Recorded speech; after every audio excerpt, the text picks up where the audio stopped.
You're 2 hours into a movie. It's terrible. You knew it was terrible 40 minutes ago, but you keep watching because you've already invested 2 hours. You can't just stop now. You've been in a relationship for 3 years. Deep down, you know it's not working. You know it hasn't been working for a long time, but you stay because 3 years is a long time. Because you can't let all of that just mean nothing. You started a business that isn't growing. Every month, the numbers get worse. Every month, you tell yourself one more month. Just one more month. None of these decisions make logical sense, but they all feel completely rational in the moment. And that feeling, that pull to keep going simply because you've already come this far, is one of the most expensive thinking errors the human brain makes. This is the sunk cost fallacy, and it is costing you more than you realize. First, let's define what a sunk cost actually is. A sunk cost is any investment, time, money, energy, emotion that you've already spent and cannot get back. It's gone. No matter what you decide to do next, that cost does not change. You cannot recover it. You cannot undo it.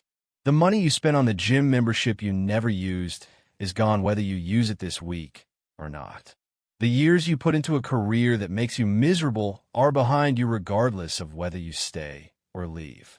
The rational thing, the purely logical thing, would be to make every future decision based only on what lies ahead. What do I actually want? What is the best path from here? Forget what came before. But that's not how human beings think. In the 1980s, two psychologists named Daniel Kahneman and Amos Tversky were studying how people make decisions. And they noticed something strange. When people had already invested something into a situation, money, time, effort, they became significantly more likely to keep investing, even when all the evidence suggested they should stop. They called this loss aversion. The pain of losing something is roughly twice as powerful as the pleasure of gaining something equivalent. Losing $10 feels about twice as bad as finding $10 feels good. This asymmetry is baked into the way we process the world.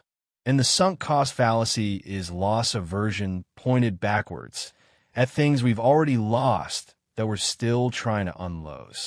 Here's what makes it so hard to see in yourself. The sunk cost fallacy doesn't feel like a mistake. It feels like loyalty. It feels like commitment. It feels like not being a quitter. We live in a culture that celebrates persistence. That tells us the people who win are the ones who never gave up. And sometimes that's true. Sometimes pushing through is exactly right. But there is a critical difference between persistence and entrapment. Persistence means continuing because the path forward still makes sense.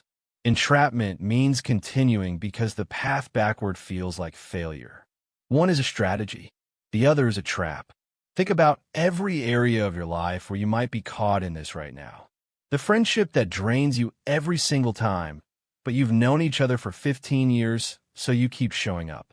The degree you're finishing even though you realized 2 years ago it's not what you want, but you've come too far to change now. The city you're living in, the job you're staying in, the version of yourself you're performing, all because you've already put so much into it. The years don't justify the future. They explain the past. That's all they do. There's a question that cuts through almost every sunk cost situation immediately. One question that forces your brain out of the backwards-looking trap and into the only place where decisions actually matter, the present. The question is this. If I hadn't already invested what I've invested, if I were starting fresh today with no history, no sunk cost, no past, would I choose this? Would I start this relationship today? Would I take this job today?